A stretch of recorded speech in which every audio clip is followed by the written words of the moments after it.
जब मैं छोटा सा था, 4 साल का, 4-5 साल का, तब मेरे दादाजी ने मुझे एक कहानी बताई थी। एक पुराने ज़माने की बात है, बहुत बहुत बहुत साल पहले, सदियों पहले एक आश्रम था, वहाँ एक गुरु थे और वो एक 4 लड़कों को अपनी विद्या दे रहे थे, ज्ञान दे रहे थे।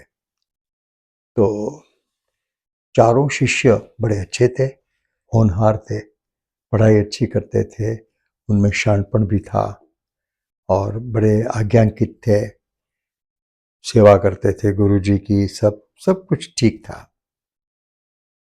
तो कुछ साल के बाद जब समय आया तो गुरुजी ने कहा कि देखो भाई, मैंने तुम्हें जो ज्ञान देना था वो दे दिया, अब परीक्षा मैं लूंगा आपकी। तो आप ऐसे करो, देखो ये आम का फल है।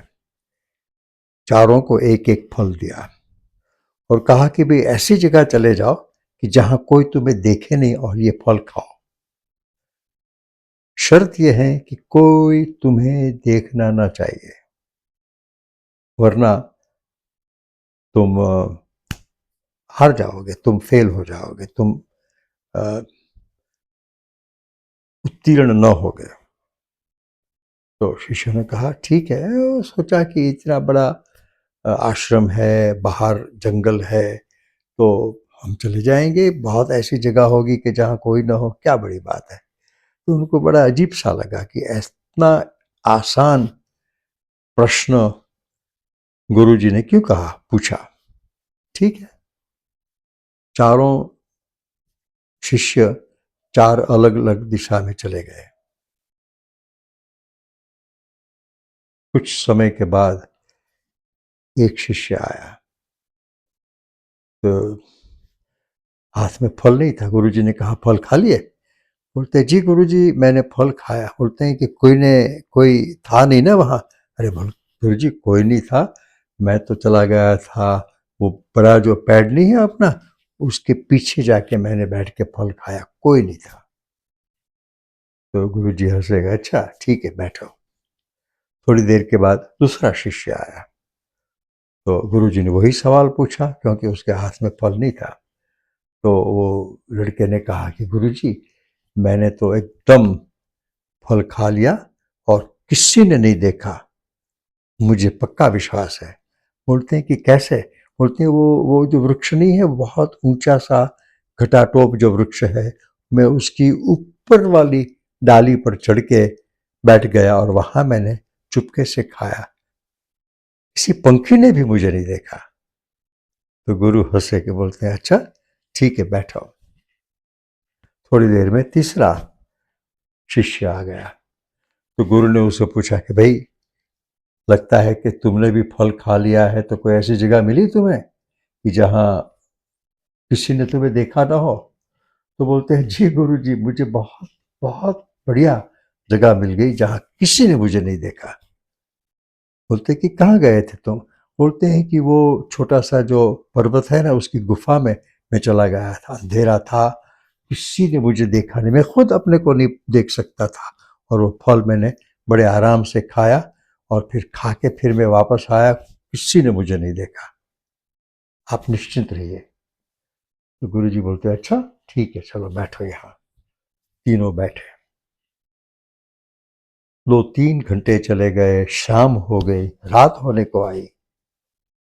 तो वो जो 3 जो थे वो अंदर अंदर बात कर रहे थे, अरे ये अपना सुखदास तो आया नहीं, शायद उसको कोई जगह नहीं मिली होगी या शहर में चला गया, क्या मालूम।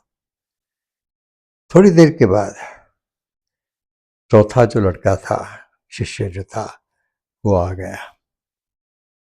उसके हाथ में आम था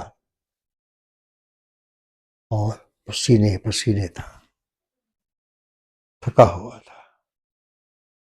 तो हंसने लगे बाकी के 3 पागल है, उसको कोई जगह नहीं मिली, इतनी बड़ी अपनी आश्रम की जगह है, इतना सारा जंगल है, उसको कोई ऐसी जगह नहीं मिली, मूर्ख है। तो गुरु ने उनको कहा चुप। पूछा कि बेटे तुमने क्यों नहीं खाया फल, ये क्यों नहीं खाया? बोलते हैं कि गुरुजी मुझे कोई ऐसी जगह नहीं मिली कि जहाँ कोई ना हो, कोई देखता ना हो। बोलते हैं कमाल है, इतना बड़ा आश्रम है, तुम्हारे चार के अलावा और मेरे अलावा यहाँ कोई है नहीं, कुछ पंछी और पशु हैं बस बाकी, और तुम्हें जगह नहीं मिली?